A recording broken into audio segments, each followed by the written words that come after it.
with World War III. You're gambling with World War III. Very strong. You will feel influence. You're right now not in a very good position. You've allowed yourself to be in a very bad position, and he happens to be right about it. From the very beginning of the war. You're not in a good position.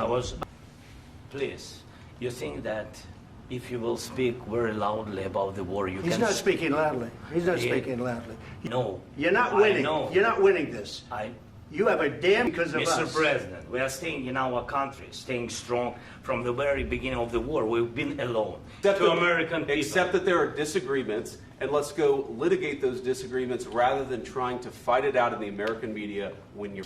The deal I signed with him, Macron and Merkel, we signed ceasefire. Ceasefire. All of them told me that he will never go. We signed him with gas contract. Gas contract.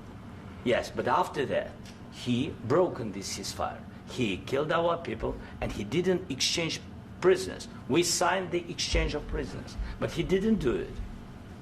What kind of diplomacy, JD, you are speaking about? What do you mean? I'm talking about the kind of diplomacy that's going to end the destruction of your country. Yes, but if you Mr. President, with respect, I think it's disrespectful for you to come into the Oval Office and try to litigate this in front of the American media. Right now, you guys are going around and forcing conscripts to the front lines because you have manpower problems. You should be thanking the President for trying to bring an end to this conflict. Have you ever been to Ukraine that you say what problems we have? I have been to. Come once. I've actually watched and seen the stories, and I know what happens is you bring them on a propaganda tour, Mr. President. Do you disagree that you've had problems bringing people into your military? And do you think that it's respectful to come to the Oval Office of the United States of America and attack the administration that is trying to prevent the destruction of your country? A lot of questions. Let's start from the beginning. Sure. First of all, during the war, everybody has problems, even you, but you have nice ocean and don't feel now, but you will feel it in the future. God bless. You don't know that. God bless. You don't God bless. You will not have a war. Don't tell us what we're going to feel. We're trying to solve a problem. Don't tell us what we're going to feel. I'm not telling you. Because you're in no position to dictate that. That's exactly what you're doing. You're in no position to dictate what we're going to feel. We're going to feel very good. You will feel influence. We're going to feel very good and very strong. You will feel influence. You're right now not in a very good position. You've allowed yourself to be in a very bad position, and he happens to be right about it. From the very beginning of the war. You're not in a good position. You don't have the cards right now. With us, you start having cards. Right now, you don't. You're playing cards. You're playing cards. You're gambling with the lives of millions of people. You're gambling with World War III. You're gambling with World War III. And what you're doing is very disrespectful to the country, this country. That's backed you far more than a lot of people said they should have. Have you said thank you once? This a entire lot of meeting? times. No, in this entire meeting, have you said thank you? Today. You went to Pennsylvania and campaigned for the opposition in October. Offer some words of appreciation for the United States of America and the president who's trying to save your country.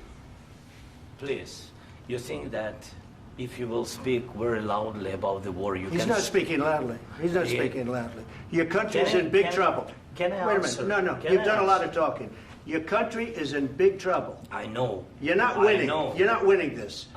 You have a damn good chance of coming out okay because of us. Mr. President, we are staying in our country, staying strong from the very beginning of the war. We've been alone, and we are thankful. I said thanks you haven't in been this alone. cabinet, you and haven't not been only alone. in this cabinet. We gave you, through this stupid president, $350 billion. You voted we gave for you your military equipment, and you men are brave, but they had to use our military. What about if you didn't have our military equipment, if you didn't have our military equipment, this war would have been over in 2 weeks. In 3 days. I heard it from Putin. In 3 days. This is something maybe new. Less. In 2 weeks. Of course, yes. It's going to be a very hard thing to do business like this. Again, I tell you. just say thank you. I said a lot of times to American people. Except that there are disagreements, and let's go litigate those disagreements rather than trying to fight it out in the American media when you're wrong. We know that you're wrong. But you see, I think it's good for the American people to see what's going on. I understand, sir. I think it's very important. That's why I kept this going so long. You have to be thankful. You don't have the cards. Thankful. You're buried there. You're People are dying. I can tell you You're again, running low on soldiers. Listen, you're running low on soldiers. It would be a damn good thing. And then you tell us, I don't want a ceasefire. I don't want a ceasefire. I want to go, and I want this. Look, if you could get a ceasefire right now, I tell you, you take it so the bullets stop flying and your men stop getting killed. Of course, we want to stop the war. But you're saying you don't want a ceasefire. But I said to you, I want a ceasefire. With guarantees. Because you'll get a ceasefire faster than an agreement. Ask our people about ceasefire, what they think. That wasn't with me. For you what, that wasn't with me.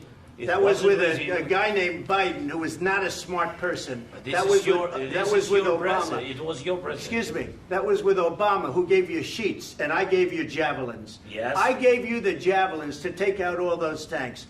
Obama gave you sheets. In fact, the statement is Obama gave sheets and Trump gave javelins. You got to be more thankful, because let me tell you, you don't have the cards. With us, you have the cards. But without us, you don't have any cards.